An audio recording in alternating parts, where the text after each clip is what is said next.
For many, the Mario Kart franchise is one that just got better over time. However, everyone has their favorite due to features, handling, and other factors. Some love DS the most because of its mission mode. Some love Super Mario Kart because it's the original and has the most go-kart feel to it. Most love Mario Kart 8 Deluxe due to its incredible graphics and content. My personal favorite is Mario Kart Double Dash due to being the most unique. The gimmick of 2 characters in one kart makes it stand out from the other entries. So now, I'll explain why this is my favorite Mario Kart. One thing that I think is super important to mention right off the bat is that Double Dash felt like a huge step forward in genuine innovation. Super Mario Kart was very good for a first entry, but that's just it. A first entry in a long-ass running franchise. The whole it's 3D on the SNES, but not really, thing was cool, but it could be annoying to go back to today. Mario Kart 64 didn't really seem to push the envelope that much further, despite it being on the Nintendo 64. The items and models were still sprites, and from what I remember, the 3D wasn't all too great there either. Then Super Mario Kart was on the GBA, so it didn't really feel like a step up. Portable Mario Kart was definitely neat, but I wanted something that was pushing the franchise forward, damn it. Enter Mario Kart Double Dash. Mario Kart Double Dash was released on November 17th, 2003 here in North America on the GameCube, and man, I love this game. It plays like other Mario Karts, but has very unique features that make it stand out. You don't race as only one racer this time around, you get 2. One person drives, meanwhile the other one gets access to items, and more importantly, taunts. You can switch your locations at basically any time by hitting the Z button. That being said, the front person can still hold an item. If the front person has an item, the game will swap their locations automatically after the back person uses their item. This comes with a trade-off of not being able to hold items behind your cart. With the exception of hearts, no items surround or protect you at all, really. You have to work on your timing of using items to block incoming items. I prefer it this way, as it adds more time-based reflexes. If you're coming up on a single item box, only the back person will receive an item. There are also double item boxes around the map too, but they're less common and usually harder to reach. If you hit one of these, both your characters will obtain items. That being said, this gives it a different feel than other Mario Kart games. If you have an item that you want to save, you can throw that guy in the front and now use the item that the back guy is holding onto. It creates a dynamic that's not really used in other Mario Karts. Like say in Mario Kart 8, if you're coming onto an item box, you have to use or hold that item behind you to get a new one. This item behind you cannot be withdrawn or saved anymore. Just something to note as I love geeky shit like this. The roster was upgraded a decent amount due to there only being 8 competitors, but now you have to multiply that by 2 to get a total of 16 starting characters because of the whole 2-person and 1-cart fiasco. There are 4 unlockable characters that join them for a total of 20. Mario and Luigi are a pair, Peach and Daisy are a pair, Yoshi and Birdo, Koopa and Koopa Paratroopa, Diddy Kong and Donkey Kong, Wario and Waluigi, Baby Mario and Baby Luigi, Bowser and Bowser Jr. Those are your starting 16 characters. Meanwhile, you can unlock Toad and Toadette as one pair and King Boo and Petey Piranha as the final pair. This is Toadette's first appearance ever, which is neat. I've seen a lot of people online ask, why are King Boo and Petey together? And my guess is this. Advertising. Luigi's Mansion and Super Mario Sunshine were released on the GameCube as well, and it could have been a way to try to alert people, hey, these games came out, remember? With the exception of the last 2, it could be argued that this roster is a bit predictable. For a 2004 roster though, this is pretty damn solid. It had the characters you would expect it to, with a couple of fun throwaway characters in there as well. Now, picking your character is super important in this iteration of Mario Kart. Every combination of characters has a special item only they can get from item boxes. I'm here for this idea, man. Let's go over these great specials. Mario and Luigi get fireballs. When used, they will split up and try to burn people. Luigi's fireballs are green, which is a great touch. Peach and Daisy have hearts, which is a stupid one. 2 hearts will surround their car and protect them from certain items. Not blue shells, chain chomps, or bomb-op explosions, but it still has its uses, I swear. Yoshi and Birdo have their respective eggs that can hold onto the person in front of you, like a red shell. 3 items come flying out, and they can range from a banana to a green or red shell to a bomb-op or a star. The Koopa Boys get triple red and green shells, which they decide to either stack or juggle. These shells will not surround the cart like in Mario Kart 64. DK and Diddy Kong get a giant banana that will burst into 3 mini bananas when hit. Baby Mario and Baby Luigi get a chain chomp that will make them go faster. The Toads get a golden mushroom. Wario and Waluigi get a bob-ombs. Bowser and Bowser Jr.? Now, they get the best one. They get the Bowser shell. I could probably make a 15-minute video on why I love this thing too damn much, but we should probably move on. King Boo and Petey Piranha get every special in the game. Fine, on a technicality, they don't get Birdo eggs or the green fireballs, but you get the point. This makes Double Dash hectic as hell. A lot of these specials are simply OP and make the racetrack a damn war zone. Bowser shells will crush you every minute or so. Your character will have to fan their ass from Mario's annoying fireballs. A giant chain jump will run you over. Red shells will be launched at you by the Koopa twins. Big bananas will be flooding the tracks. On the flip side though, there aren't too many regular items that everyone can grab. Very basic stuff here, like red shells, green shells, bananas, mushrooms, triple mushrooms, purple fake item boxes that are pointless as hell, and the like. There are a few amazing ones though, such as the star, lightning, and blue shell, but nothing new from Mario Kart 64. But as I mentioned earlier, the specials make the item balance a bit whack. But that's why it's so much fun. Double Dash just feels so alive when I play it. Some critics at the time gave Double Dash not as glowing reviews as I would have thought. Some of the reasoning is because some felt like this played more like a party game than a racing game. I get the argument, but I disagree wholeheartedly.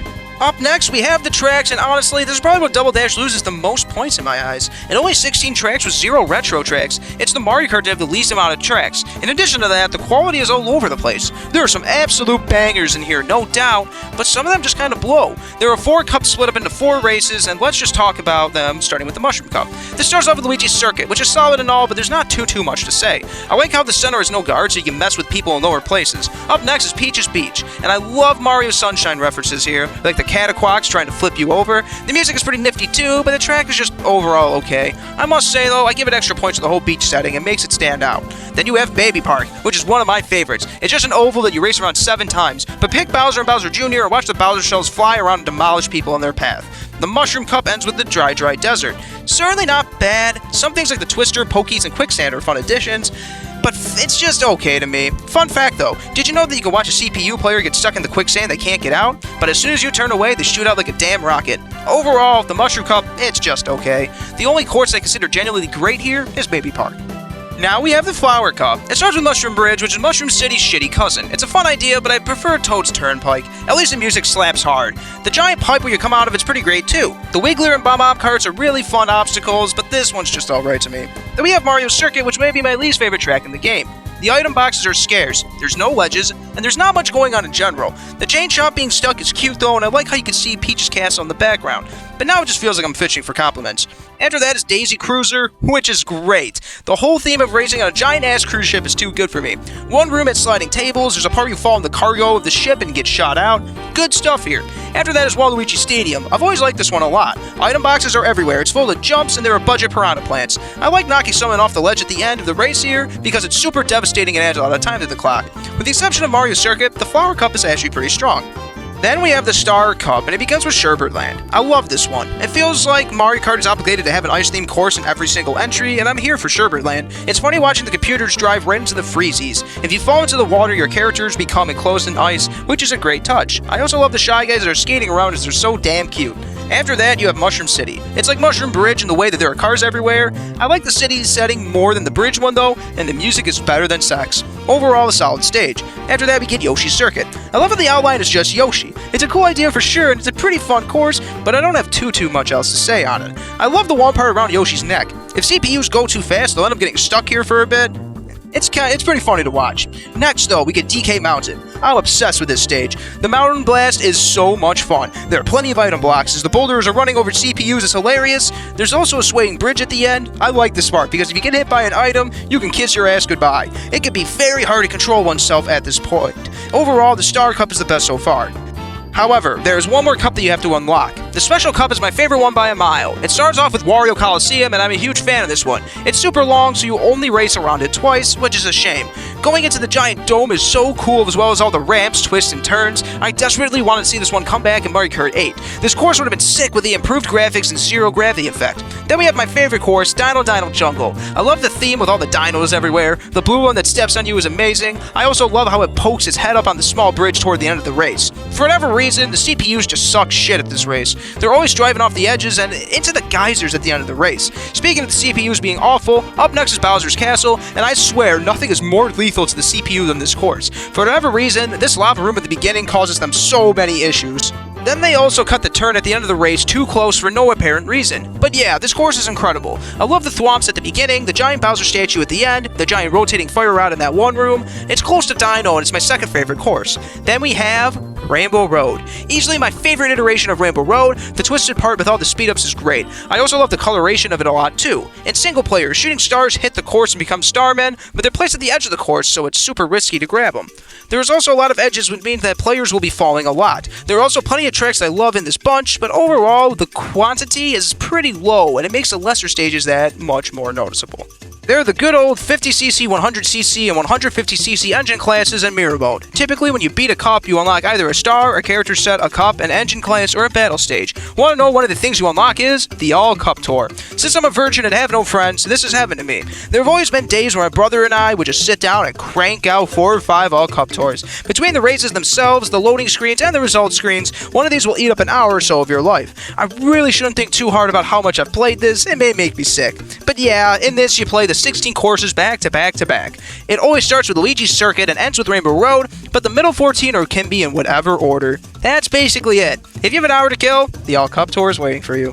Now, with that being said, I've read so many complaints online that this game is simply impossible. On a surface level, I get it. The item balance is insane. You'll be right in front of the line, and a Bowser shell will demolish you out of nowhere, and you lose that first place you worked so hard for. Blue shells are still very prevalent in Double Dash 2. To rush my baby's defense, though, what Mario Kart isn't like that? I can't tell you how many times I got absolutely screwed in Mario Kart Wii when I was going for those damn star ratings. I've simply gotten bent over and had my way with in Mario Kart 8 Deluxe when aiming for the triple stars in 150cc and especially 200cc. Double Dash is definitely pretty hectic, but I'd argue that all the Mario Karts have their hectic moments. I can get the 160 points in the All-Cup Tour pretty easy, but that's probably just my virginity talking. As with the other Mario Kart games, there's also a battle mode present in Double Dash, and there are 3 modes present. First to bat is the balloon battle. It's great shit. Everyone starts off with 3 balloons, and every time one gets hit, they will lose one of their balloons. If all 3 balloons are popped, they will be knocked out. The last man standing wins. I should mention that specials aren't unique to characters here. Just for example, Mario could grab a Bowser shell out of an item box. It should also be noted that if you speed through an opponent or zap them with your star, you will claim one of their balloons. The most balloons a player can have is up to 5. Then there's the brilliant Bomb-Bomb Blast. Every item box contains Bomb-Bombs and nothing else. Characters can hold up to something ridiculous like 8 at a time. There will be a certain amount of stars displayed in the top left corner of your screen. If you hit someone, your star will fill up with color. If you get hit by someone, you lose one of your stars that you've worked so hard to fill. Whoever fills other stars first wins. This mode is just chaotic with Bomb-Bomb Blast everywhere. This makes it an absolute blast if you have buddies around. Then we have Shine Thief, which is a distant third favorite to me. A shine from Super Mario Sunshine is dropped onto the map. In order to win, you have to be holding the shine when the time runs out. When the first person picks it up, a certain amount of time is thrown onto the clock. If this person gets hit before the time drops to 0, they will lose the shine. Then another person can come and pick it up, or the original person that got hit can recover it themselves. It's an alright mode, but it's usually the last choice when me and the metaphorical boys meet up. There are 6 battle stages in tow, and the best one is the GameCube one. Yes, it's totally square, but it's also a cube. Up next is Luigi's Mansion, and it slaps pretty hard. I like all the hallways and the music to accompany the track.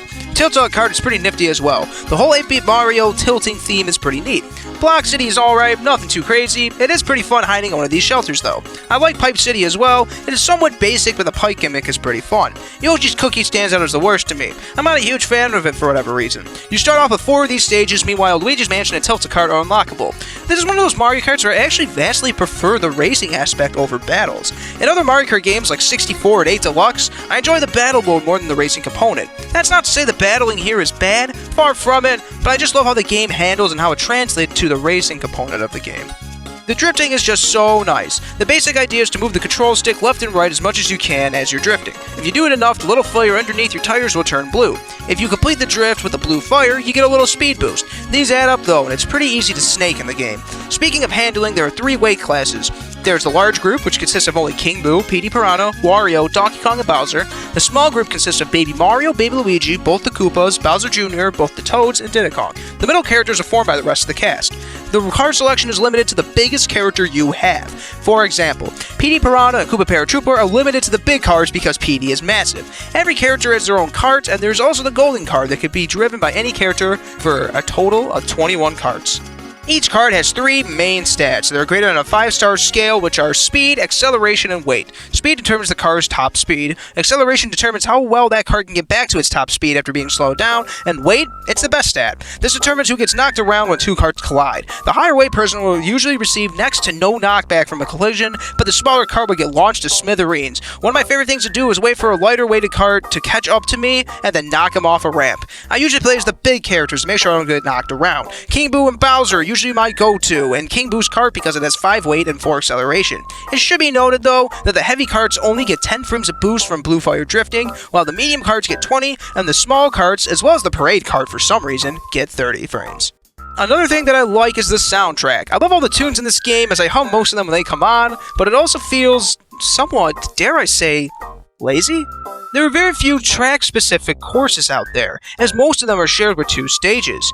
Even ones that seem to have their own unique music at first glance, such as Bowser's Castle or Baby Park, share or have very similar music to Luigi's Mansion and Tilt-A-Kart respectively. I believe Rainbow Road, Dry Desert, and Sherbet Land are the only 3 tracks that have unique themes. I'm reaching for complaints at this point. Like I said, I don't even hate the music tracks themselves. I just wish there were more pieces of music for this game because what they have right now just slaps so hard. My personal favorite track is the menu track. You know, the one that plays when you pass the title screen and pick your characters. It is just an amazing sit back and chill type of music. It has no right to slap this hard. If we're talking stage music, the themes for Wario Colosseum - Waluigi Stadium, Sherbet Land, and DK Mountain - Dino Jungle are so good. Mushroom Bridge and Mushroom City also deserve a shout out. My favorite stage music though, that's probably Rainbow Road. I love how out of all the Double Dash music tracks, the Rainbow Road one was the single chosen music track to appear in Super Smash Bros. Ultimate. Oh yeah, that music that plays when you activate a star, that slaps super hard too. The characters are just so alive in this game. Their animations are so clean and fluid. I love how the characters turn their heads to racers that pass by them. I also love how the back person flails their arms when they're over an edge. If one gets hit by certain items, such as Bowser's Shell or Bomb, they'll be dragged behind their cart. It's funny to see characters like Waluigi dangle on the back of their cart. When being dragged, your weight drops to 0, which means that you'll be pushed around if you collide with another cart. The weight decrease thing also happens when your character is fanning themselves from getting hit with fireballs. I find the voice acting to be hilarious and obnoxious in the game as well. Characters will not shut the hell up. With double the amount of characters on the field, this makes sense. They both make noises when you get hit by an item, and the back person will cheer if you hit an opponent with something. There are also animations that come along with it. I swear, Waluigi has the best voice line in all of gaming in this game. There are a couple more things I want to touch on before wrapping this all up. There's a mode that involves 2 players in 1 cart. This mode's just okay, nothing too mind-blowing here. It's cool to have the option, of course, but I really only filled it with it for a couple hours. Both players are responsible for drifting. If the front person tries to use an item, they will pass it back to the back person, meaning that no switching has to occur. This is pretty neat if one person loves driving and the other likes to launch items. There's also this weird swipe that you can do to steal other people's items nearby. This will also cause them to spin out. After that, there's the time trial course. You basically just race through the course as fast as you can. You're given 2 mushrooms. The front and back person are given a mushroom each. If you can go fast enough, you can race the staff ghost. These provide a decent challenge. You can even lengthen the game after you unlocked everything. It's a cool little thing to unlock, but nothing necessarily mind-blowing, and it doesn't even, you don't unlock anything for beating all of them. I think that would be nice, but yeah, that's not the case here, sadly. I find it interesting that you can complete the Grand Prix and unlock prizes in multiplayer. I was born into a huge family, so this is greatly appreciated. This seems to be an on and off feature of Mario Kart entries, so I'm happy that it appeared in this one. An interesting thing to note is that the races are slightly different in single player versus split screen. Races like Dino Jungle have much more detail, and this is speculated to be for one simple reason: to maintain 60 frames a second. Replays also can't be accessed in multiplayer, which is a bummer, but understandable. My brother and I just have such a blast going through and unlocking everything. This is bringing back good times, man.